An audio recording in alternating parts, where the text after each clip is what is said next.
the microphone? There might be a.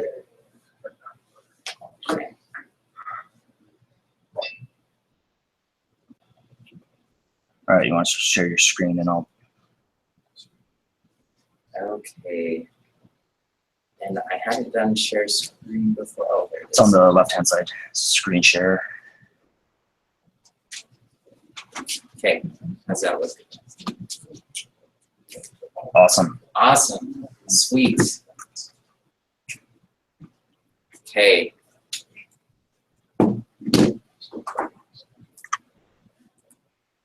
All right. So let's go back here. Okay.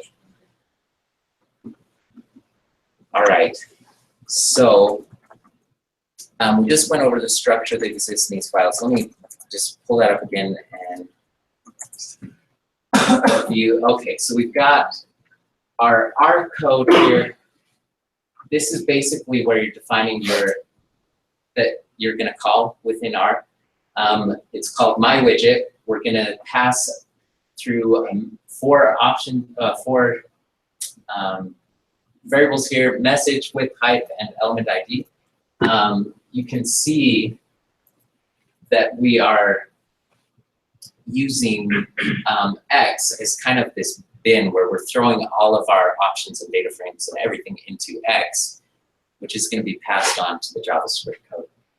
And then the last step we have here is we're creating the widget, we give it a name, pass through X, pass through the height, the width, pass through package name and element ID.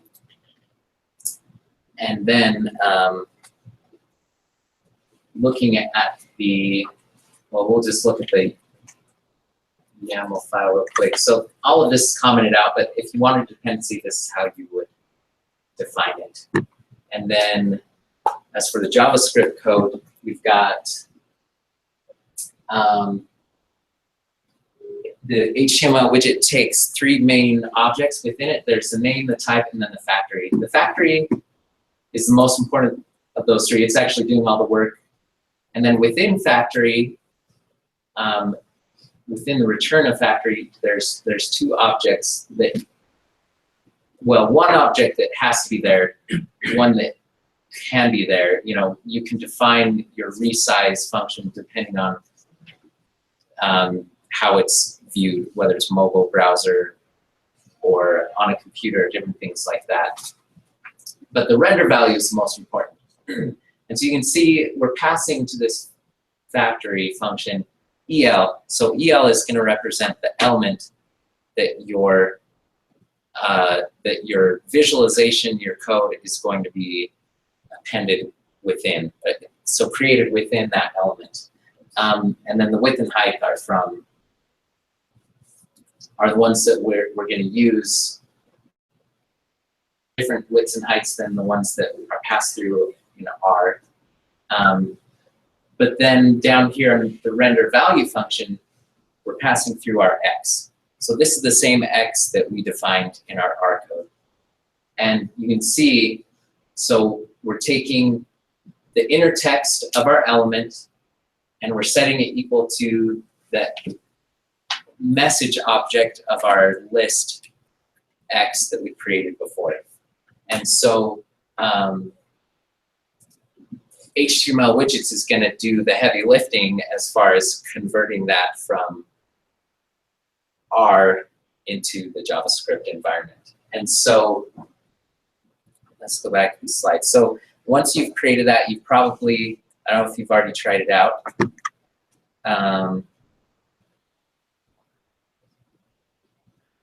But you should get something like this. So you load your library now that you've installed it using the DevTools. And you call my widget, you pass the string hello world.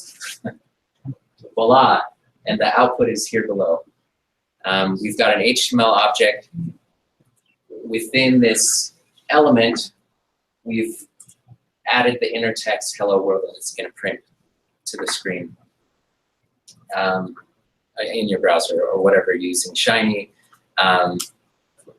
your HTML document, or even just in the viewer within RStudio. So All right, pat yourself on the back. You did it. You programmed your first HTML widget. So we can go home, right? I don't know. Hello World is pretty amazing. It's like the first program you learn everywhere, right? Well, let's go a little bit further. So I am not a web developer, so I just went out there and found some JavaScript code that I thought was useful, helpful, and I'm just gonna well, it's open source, so I'm not really plagiarizing, but I'm just gonna use their code. Some of the other things you need to make sure that you do when you're setting this up, make sure you have all of the supporting JavaScript and custom style sheets copied into your lib folder, and then make sure you also define those dependencies in your YAML file. So, and this is kind of where I really found, hey, this looks like a useful visualization. I didn't find a CRAN package out there that actually implements this.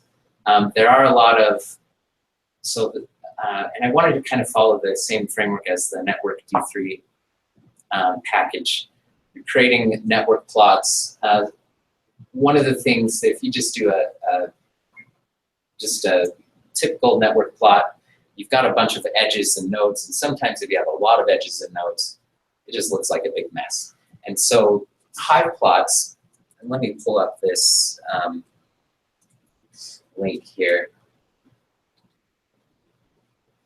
Hive plots was, oh, you know, I probably pulled it up in my, oh, is it? Oh, right. Thank you.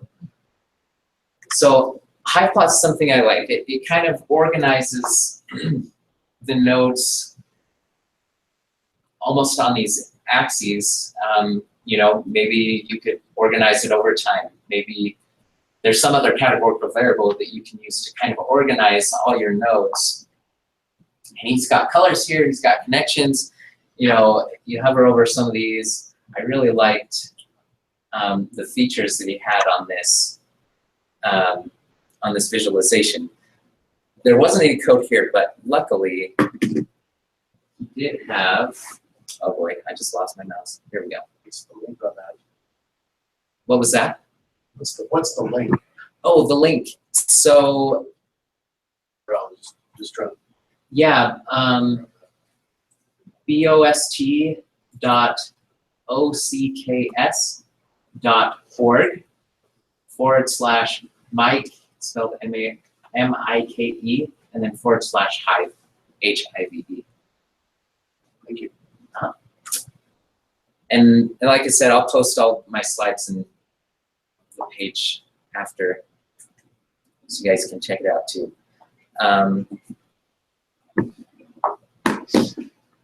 Okay, so I just need to go back here. Okay, so he actually created, with the help of another, with someone else, a simplified version here that actually had the code. I just wanted to show that. So this is a little bit simpler, but it has the code down here. And I kind of want to point out, okay, so I've got his HTML code. I have to kind of break this out into pieces, right? So you'll notice here, I've got some styles defined. So I actually pulled this out, created a style sheet CSS file that I'm going to reference. He's got two different scripts that are sourced here. So I'm going to need two JavaScript libraries that, or JavaScript libraries that I'm going to have to pull in to my visualization. He's predefined the width, height, inner radius, outer radius. So these are things that, you know, these are options that I'm going to need, as well as this. This code here is kind of creating the different axes around this circle.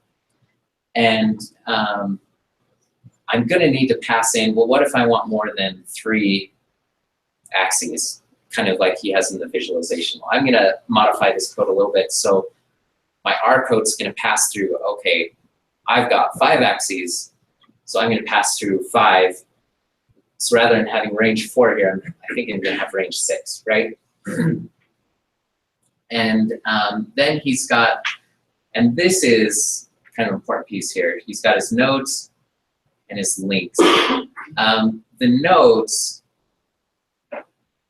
will be, as you'll see later, will be easy to recreate using the tools provided in HTML widgets, but his links have kind of got this, it's kind of like a nested data frame here where the links are, the source and target are really defined by these node IDs here.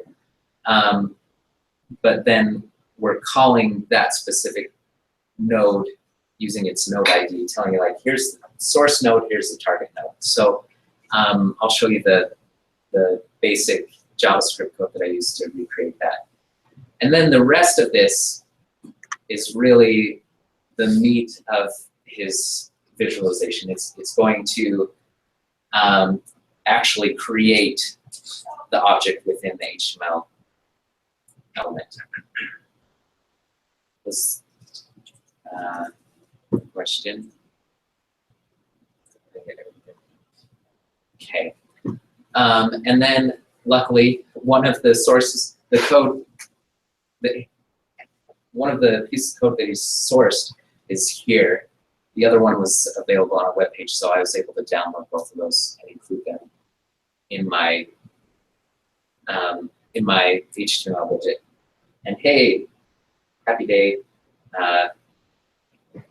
It's got a license, a friendly license that I can copy and paste and use. So, all right. So let's go back to slides there. Okay. So, like I showed you, the trickiest part I think about this whole thing was getting my R data frames for nodes and links to look like these D3 data sets, right? Here we go. On the R coding side, I've basically gone in here and added some more options to my function. I'm calling it the hive function. We want to pass through a nodes data frame, a links data frame, the inner and outer radius that you saw defined in that code, opacity, which wasn't there, but it's one that I kind of liked. You know, especially when you're hovering over, you can increase opacity or decrease it. Then again, the width, height, and element ID. There's some pre-processing steps before I actually send it to the JavaScript code.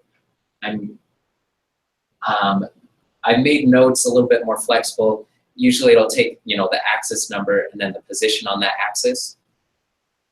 But I've added in things like, well, let's add in, if they want to define the ID, so it's a little bit easier for them to reference ID on the link side.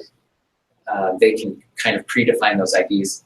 If that column doesn't come through in the data frame, I'm just going to assume, you know, first row 0, second row 1, etc. Right?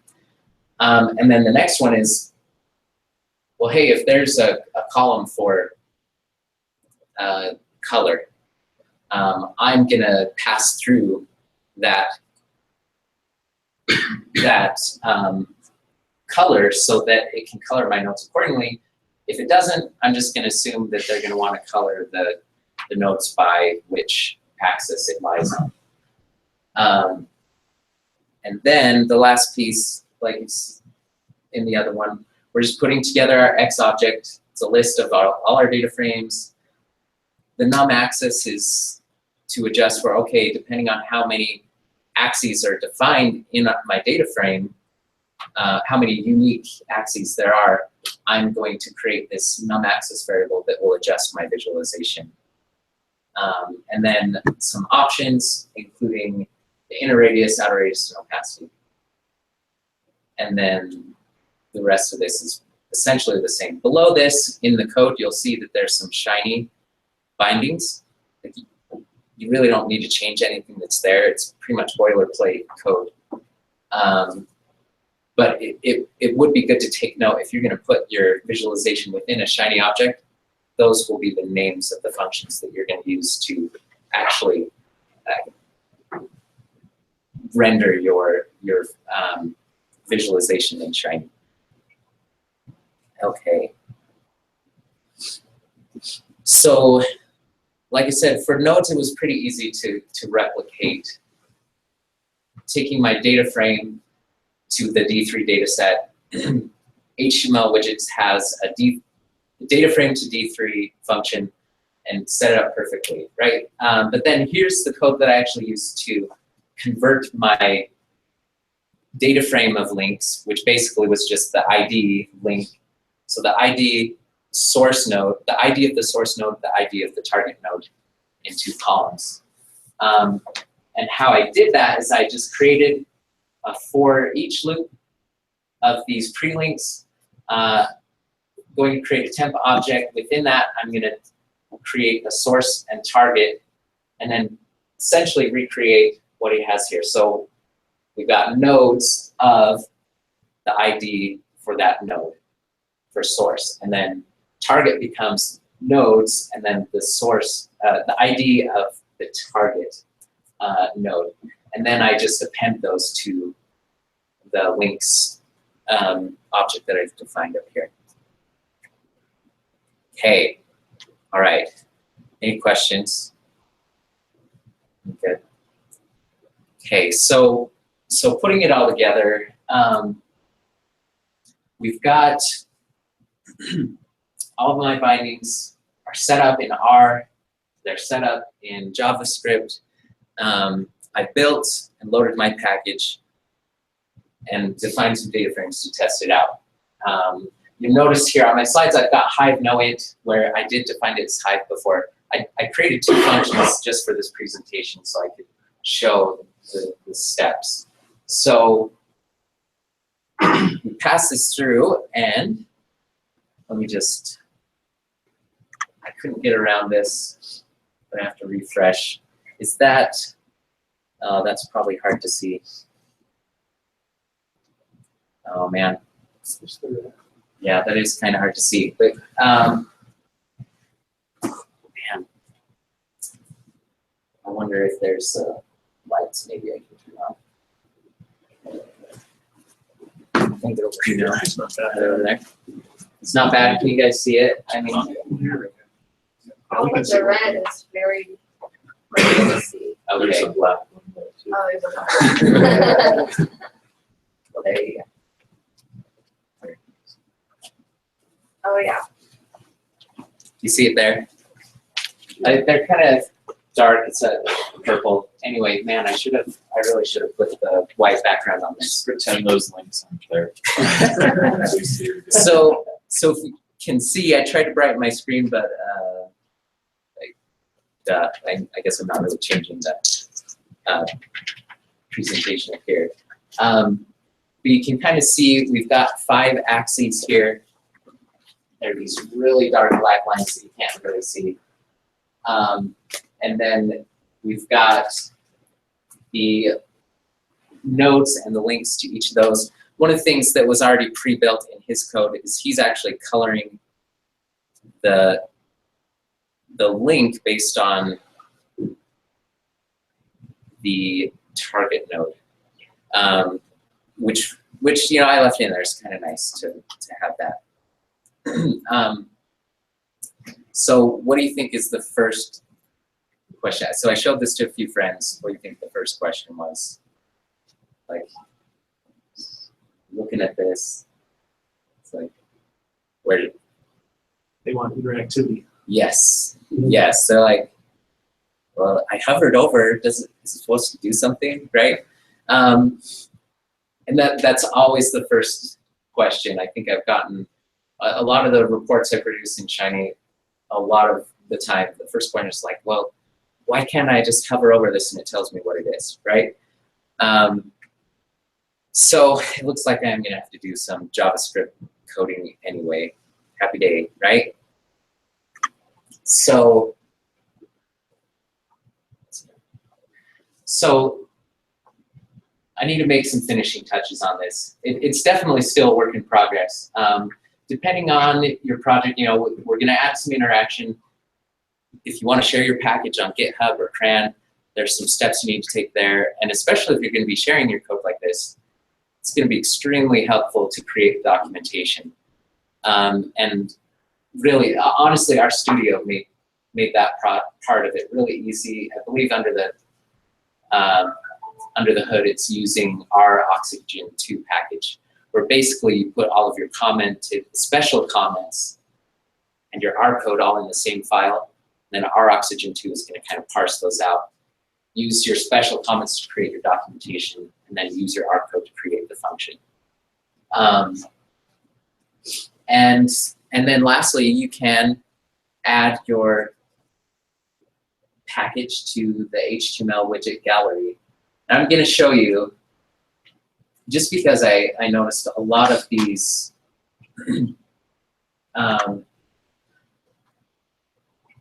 it's probably going to load here. So, but if you notice and look at a lot of these, their tags and their JS libraries, a lot of them are you're going to see D3, right? So we've got network D3, of course, that's D3. Leaflet is another one that's for mapping. Diagram R is D3. Plotly is kind of its own JavaScript, but it looks like maybe they're using D3 as well, right? D3 is an impressive library. There's Boca, if I said that right, that I know is a little bit more popular with Python users. They're more familiar with Boca. Highcharts is one that I've used as well, but you're okay to use it for kind of your own stuff, but if you're, they do have, you can download the software, but it's kind of an on your honor system. If you're going to be using Highcharts for your work, you probably should license it through Highcharts. So, but D3, the nice thing about D3 is it's pretty much open source. You can use it for whatever you want. So, anyway, and one thing I noticed here, I'm going to turn off. I'm going to turn off CRAN only. I'm going to search for Hive. Oh man, dang it. Not so original, right? So it looks like someone's already taken, and I looked at his code. He's actually using the exact same code that I had copy-pasted. His isn't quite a point where I think you have to pass through a JSON file versus data frames right now, but I haven't really played around with this a whole lot. So maybe an opportunity for collaboration on that, because he's a lot further on the interactivity side. Okay, so okay, final product. You can see I've got so if you love the DevTools library, I've got this package up on GitHub. So if you want to install it from GitHub, you can do install_GitHub, and then my username is Nielsen Marcus 11, and Nielsen with an E, and then /hive_d3, and you should be able to load the same functionality. The one that I'm pulling from on here, I don't know how to specify branch. I'm using the present branch. This it may just pull directly from the master branch to install the package. So you won't have the no int, but you should have this other function called Hive. So I've created my nodes data frame, my links data frame. Let's see what we get. And I'm going to have to refresh this again. All right. So now when we hover over, yay, happy days. You hover over a node, it's going to identify all of the edges that are attached. And then if you hover over one of the links or edges, it's just going to hover that link. I can get it. Yeah, so there you go. So kind of next steps with this. I think next steps maybe CRAN, right? I've shared this on GitHub. I've thought about, you know, pinging the Network D3 authors and just say, hey, I've got this additional network visualization. Can we add it to your library? They've got quite a few different network visualizations. Or perhaps, you know, working with this other guy, his, I believe, is on CRAN as well. But since I prepared this to now, I think he's actually put it up on CRAN. So, well, no, maybe not. I'll have to double check on that. But there's definitely more options, like maybe creating a background rather than having a transparent background, just forcing a white background, right? Probably would have made this presentation a little easier to see. Or, you know, changing the sizing based on what kind of browser they're using, if they're using their phone or their computer, right? Or defining what happens if you create this visualization in Shiny versus just through our Markdown or just in your RStudio viewer pops up. Like I'm pretty sure when I was reading through the documentation they have, that those are definitely options, setting different rules for sizing based on how it's being viewed. Okay. So here are all my references. Once again, I'm going to post these slides, so all of these I'll make available to you through the Utah users group page. I'll just post a PDF of my slides. One of the people I forgot to mention here is this Mike, or I believe it's Michael Krasvinsky. Probably slaughtered his last name too, but he is credited here, and I've included the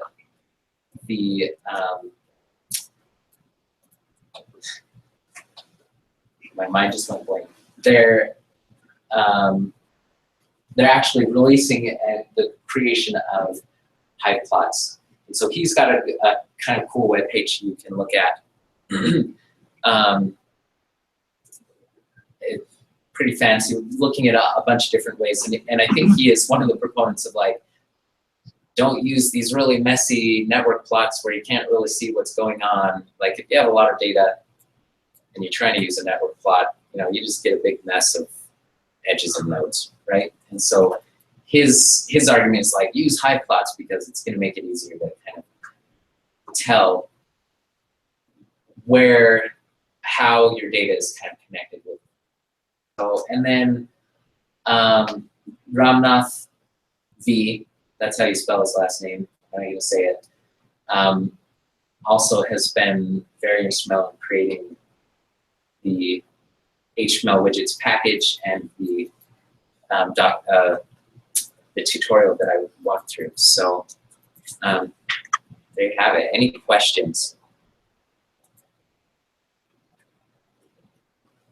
Oh, to me, HTML widgets were really a mystery until I actually did this. Like, okay, I think now it makes a whole lot more sense why Garrett directed me to HTML widgets, because it really provides the most flexibility if you're wanting to use JavaScript libraries within R. So I'm still a little confused on the HTML widgets web page you're showing. Ones like that, the hive plot, you could search through. Are those all now sort of R packages that provide an interface to the JavaScript, or are they still using the pure JavaScript? Oh, yes. So they are all now packages, right? So they're all connected. Yeah. And I think that's where I was really confused at first when he's like, look at HTML widgets. And I looked it up, and all I found was, hey, this is just a list of R packages, like Plotly and Leaflet. Like, how does that help me get more flexibility when they've really defined all of their parameters already, right? So yes, those are all people that have gone through the same exercise that I have, created an HTML widget as a package. Now they're sharing it with users. Like Plotly, I think is my favorite in how flexible it really is. And now that it is open source as well, I mean, that made me really happy. It was a year or two ago they went open source, and so I've really enjoyed their package. So, any other questions? Did that answer your question? Yeah, I think so. Okay. So, any other questions? So, there was, I have a confession, I guess. So sometimes, and this will show how nerdy I am. Like, I had seen Ramnath's name a lot in like these packages, and I'm like, wow, he's so awesome, he's so cool. I want to grow up to be like him someday, right?